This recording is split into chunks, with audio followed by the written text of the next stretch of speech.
à votre magazine Parlons Profession, un magazine qui fait la promotion de personnes qui exercent un métier dans notre pays, de personnes qui pratiquent une profession et aussi de personnes qui sont en fonction.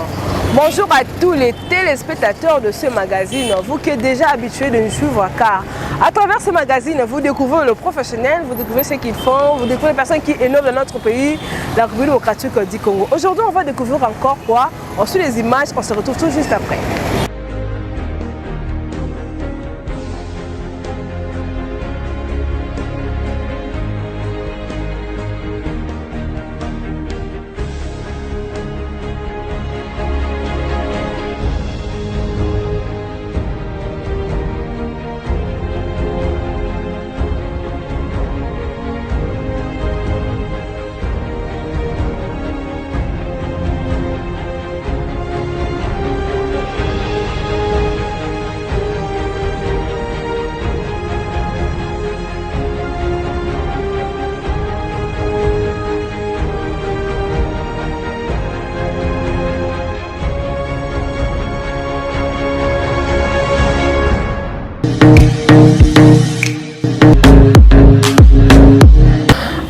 À la maison, comme je vous dis, après suivi les images, tu as vraiment beaucoup de yambi,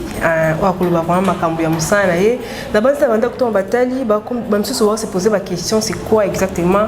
Bon, pour mingi, déjà idée, mais beaucoup de réalité à travers déroulement et émission, vous allez vraiment apaiser. Nous avons présenté bino invité pour la rabine, biso to ka pour la bino bato ba ko sa misa ma mboka na biso la RDC na baka République démocratique du Congo, bato baza ko innover, bato baza vraiment ba initiative moko ya malamu na misa na bango ezaka ba position tene ba sala bien, donc entrepreneur pe ba sala ka mboka na biso et avancer. Na présenté bino monsieur José Mawini, azali entrepreneur, ba bien na mingi Jofa. Là-bas, Jofa, meilleur transistor Makametali Kokende Chine Kozonga, donc il est le meilleur dans le RDC. Azali Lissou homme d'affaires, Asa Kokipe Makametali transport Kotinda.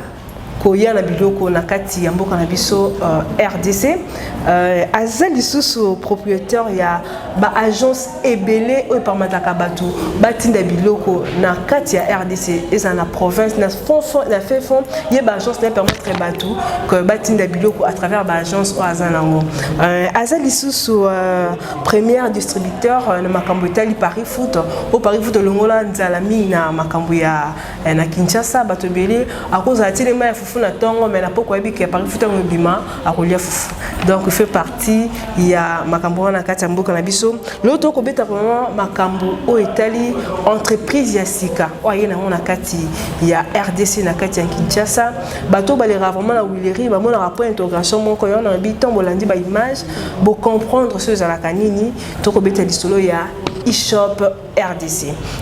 On a payé mbote moi na mboka José Mawili. Mbote maman. Vous allez bien? Qui vient? Welcome to Kinshasa. Tout ça en Kinshasa depuis toujours. Vraiment. Et c'est un malade on a quatre émissions na biso Parlons Profession. Émission memelaka bato o batalaka biso bato bazo sala misala na ba domaine vraiment ébélé.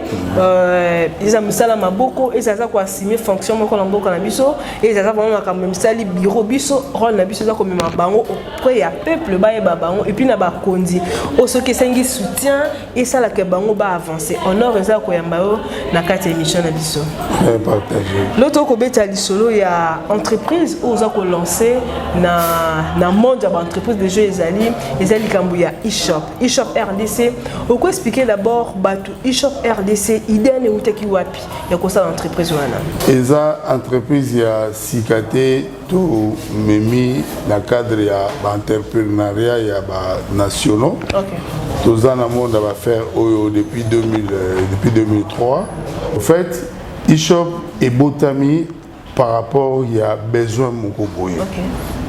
Donc il y a bi que bandeko belé bazakana biso depuis 2003-2006 pour travailler entre la Chine et le Congo, entre l'Europe et le Congo, entre les États-Unis et le Congo, par rapport à Makamboleka qui n'a va confinement, beaucoup de destinations, les lots, ils allaient difficiles, il y a Kende, tout y a ça, va faire comme il se doit.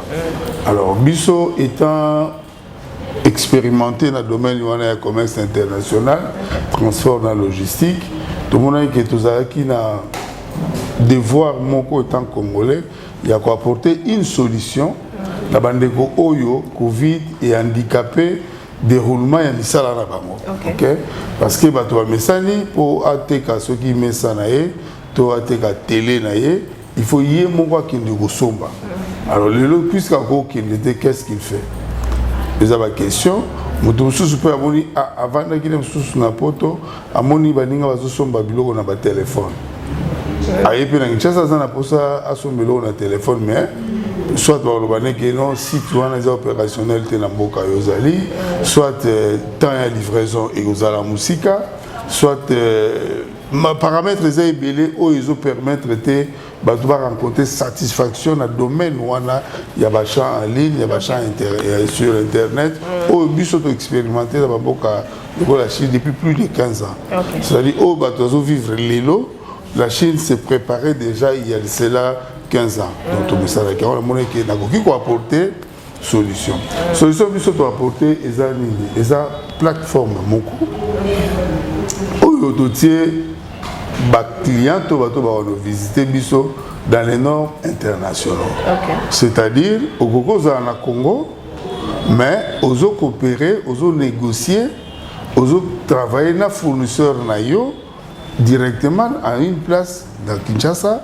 Et ce qui est aussi ici, deal Nabino, biso dozu sikoyo relais.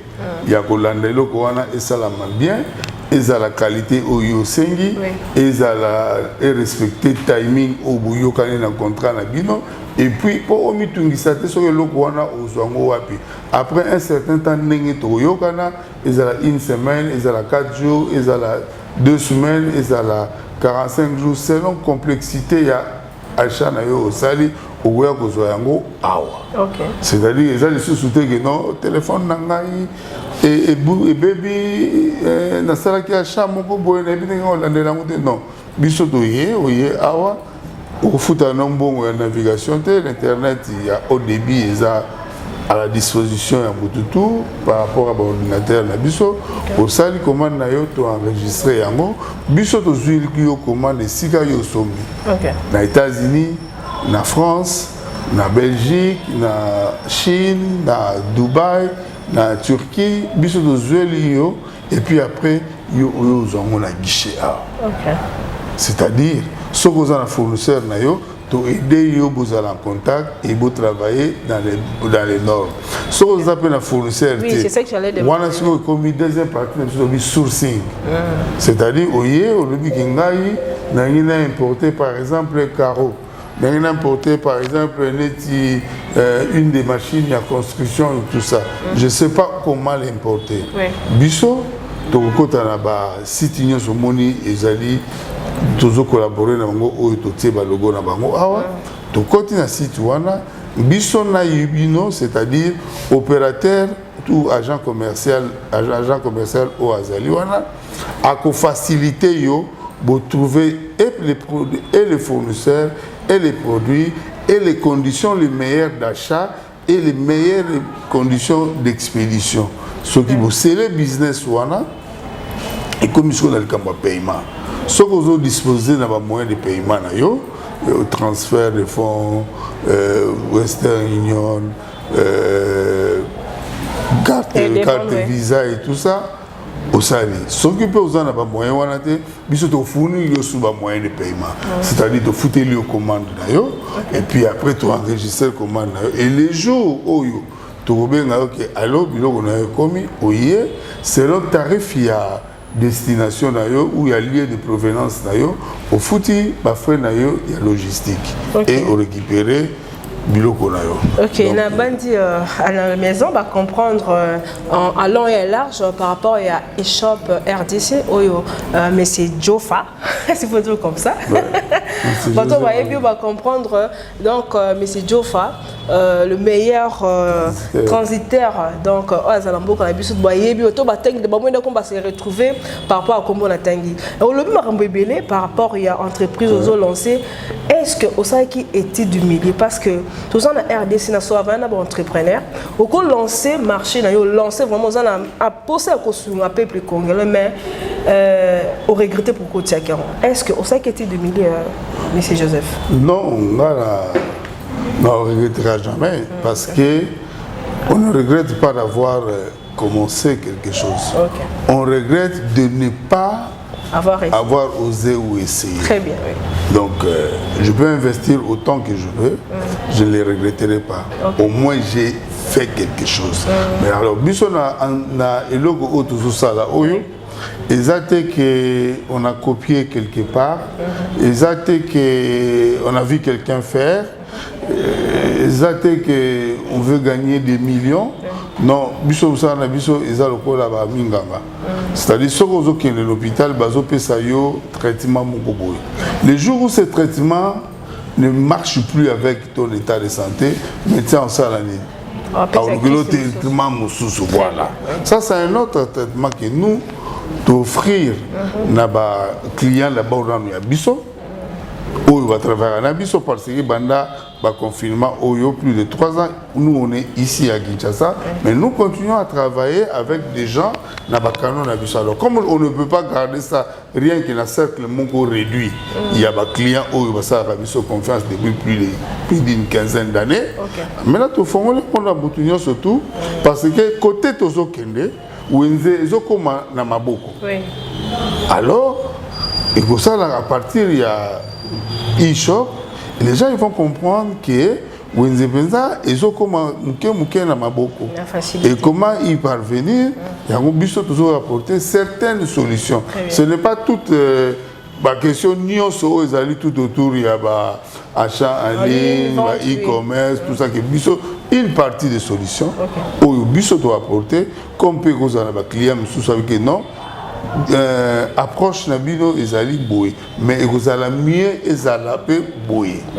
Tu vois, donc Yangoana, vous allez centre du Bosso tout Sali et par rapport aux besoins et par rapport à l'adaptation et à la population, le besoin qui est présent partout en RDC est trouvé quand même une début à solution et vous allez appeler c'est mon point d'habitude, c'est-à-dire et là le bosso ils a coûté peut-être qu'on amasse des millions et là le bosso ça qui va comprendre que Mukili Oyonenge et colonel Talisi que Mukili ils a besoin sous il y a déplacement ils a le Kabumoko et on s'adresser na bato o bazo comprendre makam oyo za ngo besoin et une fois ba rendre au service aux satisfaction. Je pense que la prochaine façon de voyager pour le même but ou réfléchir des fois parce qu'avec nous au bunda oluka visiter au bunda oluka transporter tout est assuré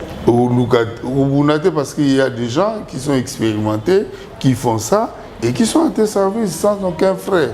C'est-à-dire au Futimbongo pour appeler ça au marché, non. Au Goya, on trouve fournisseur na yo, a on a 10 francs, biso te expliquer au biso faut opé ça biso 12 francs, non.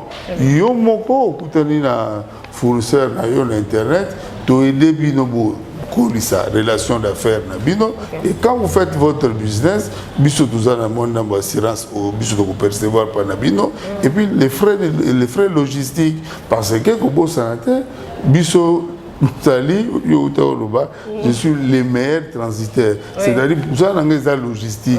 Donc, Nazali, Netika, Zobenga Mutapusu. Ok, on a somma makala, Obenga Mutapusu, na a même lui à Yélan. On a sombi Fufu na yo, na parking, ce qui a yolo. On a un Mutapusu, no mo baby que non. Comment on a dit? Hélène Diamona. Babi, Hélène Diamona, Mudamela Gaye. Foufou Zali, vieux Edouard Mutapusu. C'est ça le travail. Mon travail, c'est ça. Donc, dans Zawanate, pour nous sommes bateau camion, mon Foufou, to nalia ba fufu surtout au bato bazo somba non ngana zaka pona faciliter maman Hélène dia bona po il faut que ça la mission na ye mais azana temps ya okende tina wenze ya yolo a somba fufu te yo aider biso to zweli fufu na to yotike là soit na machine soit na ndao c'est comme ça na mina tango na ba terme normal pour tout comprendre. Oui, c'est plus clair. On a rappelé téléspectateurs, il y a magazine Parlons Profession. Il y a quand on a pas qu'un bateau ba ko sala ba malam na mboka na biso bateau baza ko innover bon entrepreneur bateau baza ko assumer fonction encore azo ko assumer fonction très bien le ko la bateau yo boye bi wala ko sala ba malam biso to za wala pour ko mebino ba boye ba comment baza ko évoluer et puis ba innovation ba peut-être yo poser ko se poser la question au cause ba réponse par rapport au autonomie biso. Mais c'est José Mawina na ko yo ka yo ndongo lobby tout le bando le fonctionnement entreprise les andeni ni mutu amoni eloko yemo ka miluke d'internet aye pa bino to mutu aye kaka et pour ma fa livre comme mingi tout le monde ba ko motsa ba WhatsApp ba montre ba nini mutatindi mbongo qualité eloko amonaki na o amoni yango palpable c'est différent yo étant que mukondi ya ba domaine wana le roi mutapusu na toto moderniser on pour que oza distributeur mais na makambu vraiment des ali yo oza dans le domaine vraiment assurance no groupe c'est d'abord bateau yo ou par exemple ba sala radem makambuana hein ba sala wana ba kendara aki amoni loko na internet aki la entreprise o iza ba kendara ba aider bango amoni loko asombaki mais tant ba yeli yango ils sont vraiment totalement différent olobani mpona yango. Oui, c'est-à-dire biso nous sommes juste que tous allez ceux qui ont sali commande na yo indépendamment na réseau ceux qui na yo awate mais on a toujours na besoin biso de rendre le service wana ou enregistrer commande na yo au petit biso ba référence yo soit biso de lobi que non commande na yo wana batika ngo telle place alors tant que yo enregistrer commande na yo pa na biso tous a la possibilité to yamba commande wana to fongola totala réellement ils ont eloko yo sombi après tu réemballer ngo to ye to pesio ou vérifier ah eloko nanga yangwana eloko faut biso ba frère na biso OK voilà ça c'est première partie il y a ba procédure ya musala o deuxièmement et puis ah ce qui na somba eloko nanga par exemple na Amazon et que na Congo ça marche pas mais oye ah pas na biso ça va marcher ça marche oye pas na biso ça va marcher au sombre eloko na Amazon à livrer pas na biso to yé to pesio parce que les salami entre yo na Amazon biso ça juste au sengi nga musala pona memela yo alors tout ça sous na volé muso to benga lokola sourcing sourcing c'est-à-dire yo oyebi le côté aux assure na qualité mon côté c'est-à-dire biso mu photo to sunga yo to lukela yo fournisseur o ya côté que la yo biloko yo zoluka OK wana osombi et awa déjà biso to sala o ba benga survey c'est-à-dire contrôle il y a inspection, il y a commande. C'est-à-dire yo commander la bouteille na yo et en plastique. Biso tozana to bi bouteille en plastique faut peser peut-être 12 grammes. Na prix au bas ça que c'est tant on a livré par na biso to ko bouteille wana parce qu'on a participé on est dedans. Tozana 4 ya deal na yo na fournisseur na yo. Total a ezapena 12 grammes. OK, bokanga ba carton. Mais ce to moni na carton de bosso de moni quelques bouteilles à 12 grammes. Mais sous à 13 grammes. Mais sous ali 11 grammes. Puisque yo au souscrire au passé ce qu'on fait c'est-à-dire au souscrire un service à surveiller il y a contrôle il y a marchandise au souscrire. Natal au bisona yo to goyokana. Oyo ce qui n'a rien à voir rappelle-toi nabi biso talu ya yo na fournisseur na yo nous on n'est pas dedans et tal biso to zakaka musala yo sengi biso to sala to zole loko na to yela yo awa ou bien to contrôler loko na yo ne musala biso to sala tout est vraiment bien calculé muta obimsa mbongo na carte na été muta ofuta mbongo te soki biso to confirmer te que tokoye là et loko wana tina Congo. Oui, il y a comme la question là, mais avant de comme la question, il y a tout dans site ni au e-shop ils travaillent dans parce que ba bloco ils a vraiment et bien ba doit commander congélateur. Donc activité ni au e-shop et ko offrir na population. Nous so pas bien à la capacité à conseiller par exemple nini, or qu'on se sentir vraiment à l'aise or écoute on pas bien ba site vous travaillez. Non, c'est sûr, biso tolobi que tout ce que muto azoluka. Ta voiture, ta voiture, bazana tozana bateau na Dubaï, na Japon, na Europe, on travaille avec des sites à véhicules. Nous avons commandé des véhicules na Europe, en Allemagne, Belgique, France, na Dubaï, nous avons voiture mamie, na Dubaï, na Japon. Et biso tozana ba site où il va sala ka misala wana to proposer comme mutu yemo kwa kozala déjà c'est asomba na ye na site na ye moko boye to asombi véhicule na ye biso to ko sala scolaire to sala comme ça na biso ya logistique hein ya transitaire to zo yango ya masuwa batie na masuwa ya conteneur batie na conteneur ya OP ya kana avion et un avion. C'est-à-dire tout ça illimité quoi. OK. Na bandi batu ba se retrouve vraiment la question là, ils aiment tout na batu na mais comme ça la condition. Omoni toi na Congo, toi na Kinshasa, on so omoni loko ça la standing. Kuna ezaka batu mbongo. On peut moto côté zate. Condition ezandengeni. Donc je veux pas dire que le bas prix est-ce que tout le monde peut venir que non, je veux me retrouver là-bas par rapport à la condition, par rapport à la modalité, ça se passe d'abord comment? Est-ce qu'il faut son formulaire? Il faut faire quoi pour que... oui. Il faut payer avant. Qu'est-ce qu'il commence à c'est accessible. Oui. Dans mon union surtout. Pour les grands là, mon esika aïe. Pour comprendre que ça la vie surtout ça là aïe. Donc toujours limité. Mais la différence vient d'où? Donc il y a un moment nini. Dans le moment que vous retrouvez et le yozo luka. C'est-à-dire mon père a vendu pour avoir prise en charge. Voilà. C'est-à-dire, c'est que là où fout est prise en charge. Très bien. Mon toit le jeu est là qu'on a eu si gros zombie. Tant qu'on est au awa. Au foutati. Nous devons se retrouver. C'est-à-dire, on ne choisit pas la tête du client, on ne choisit pas le sexe du client, on ne choisit pas les rangs sociaux du client. C'est-à-dire, on se met ce qu'on s'allait en public. C'est-à-dire, aux alliés face dans le public, ils ont surtout.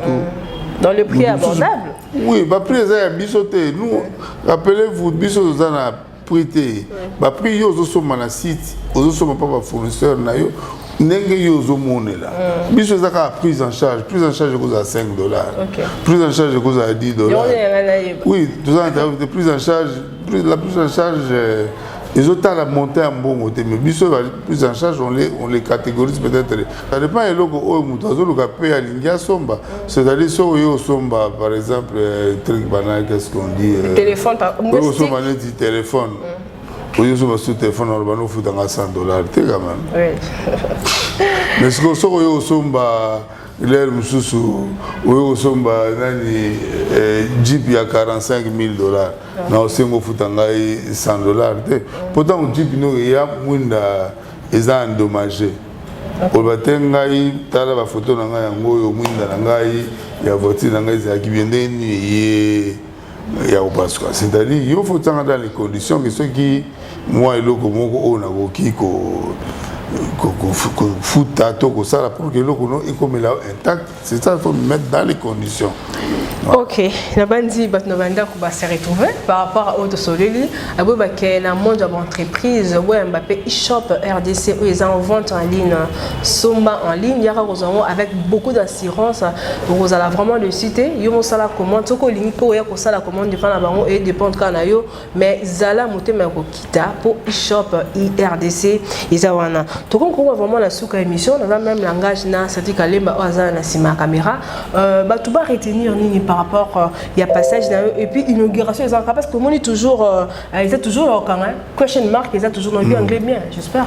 Ouais, c'est question mark. Non, c'est-à-dire toujours formula rapport na biso le 3 décembre. OK. C'est samedi. Oui. Et à partir de tu vas comprendre qu'est-ce qui est caché derrière ces points d'interrogation. C'est-à-dire, on est là, on est en train de préparer. Nous rendre tout service, nous se mettre à disposition. Il y a tout au commerce international, import et export. Tout au en ligne. Et ça peut être ils ne comprennent pas. Ils comprennent aussi une bonne formation. Ceux qui ont besoin, il y a et à partir de ça, l'achat et l'immobilier, puis à récupérer, on va comprendre comment ça fonctionne. Donc, des choses, ils appellent tu as 10 000 émissions, ceux qui vont comprendre, c'est-à-dire qu'il faut que tu comprennes. Avant, tu comprends, il y a des choses en ligne à n'importe quel prix. Il y a pochette à téléphone, bijoux fantaisie, accessoires à mode, mèche, perruque, chaussures. Non, tout le monde a parti à samedi le 3. Ceux qui point d'interrogation, surtout, expérience, l'achat en ligne, e-commerce, sourcing, logistique internationale, et ensemble, et nous sommes toujours assurés que les gens catégorisés. Il y a classe non. En tout cas, les Congos c'est un grand pays. Les Congolais, peuple mongo ya lokumu, donc on mérite mieux. Au fait, Nabato Batali, vous avez vraiment précisément tout le monde est en Huiléry, mais il faut dire une adresse, votre base à l'au moins. C'est pas ça dans le Cédric. Nous sommes situés dans le croisement des avenues Huiléry, dans Dodoma. Juste à côté, il y a rail, il y a marché, il y a rail, où nous sommes marché, il y a essuie. Voilà, nous sommes en diagonale. Vous voyez, on est très bien installé. Nous avons vraiment un coin, à droite, la sécurité, au vie et aussi de tout le monde. Parce que tout ça clair, parce que nous sommes des gens vrais. Donc, la technologie à Sika pour que tout le monde ait progrès à progresser. Et je pense que vivre l'expérience et puis tant que vous êtes satisfait, on est ensemble. Ok, déjà félicitations. Merci Nabaimba sur le message quand la émission Oyo parlons professionnel le bara. Donc on a rapproche na ba on les a même bino ba comment bazali ko innover, comment bazo sala que RDC tout ça vraiment ka ezakate ba kuluna ezakate ba politicien de sengeli ba yebana non, ba entrepreneur bato baza ko innover, bato ba ko sala makamu malamu pour ko tombola lokumu ya moko na biso ndeti le ezaki plaisir vraiment ko za na e-shop RDC vente en ligne tout le monde ba tout cas ba tire ba téléphone ba postaramé, vous se posez plusieurs questions. Entreprise sérieuse, n'a précisé, entreprise sérieuse, e-shop, ils ont fait la samedi, 15h, boya, koutou na ba question, boya kouta la comment ba somba en ligne, yomoko oza wana, donc mouton ko so azate, ba question oza nango ba ko répondre yo, vraiment beau accueillir entreprise oyo, na moté mamalam et ko faciliter makambo. Ebele et exaté ko tindi eloko et compliqué non, ah vraiment au tindi ozui avec beaucoup d'assurance. Merci na ba ino sur la message ko andabiso appareils chaque samedi na 21 juste sur Arc Télévision, mardi na 17h30, dimanche na 17h30, mardi 15h30, jeudi 2h30 et plusieurs émissions au titre de Yongi à proposer un rapport avec Ngai na zawana pour la bateau ba ko sala misala malamu bateau baza ko innover entrepreneur bateau baza na métier bateau baza en fonction na mboka na biso la République démocratique du Congo. Merci na baye balingaka Hélène Diamond na le tout monde mbala semaine bakaka et à très bientôt.